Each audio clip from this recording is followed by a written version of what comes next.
Так, камин у нас включается от пульта, либо на панели вот этой кнопкой. Вот. Включение, звук вот здесь добавляется.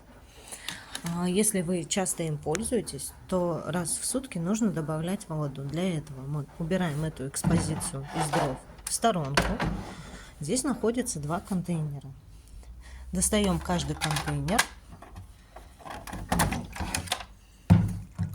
Открываем вот эту крышечку и добавляем сюда воду. Воду добавляем только из-под фильтра. Для начала секунд 20 спускаем воду,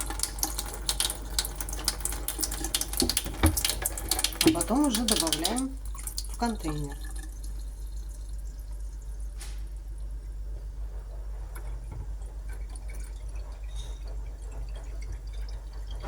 Набираем контейнер до полного. После чего закрываем крышку, но без усилия. Сильно ее закручивать не нужно. Закрыли крышечку. Все. И ставим на место.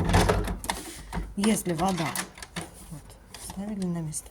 Также и со вторым контейнером. Если вода уж вся ушла, то нужно повторить манипуляцию, добавить контейнер до полного. После чего закрываем крышку и можем пользоваться, включать.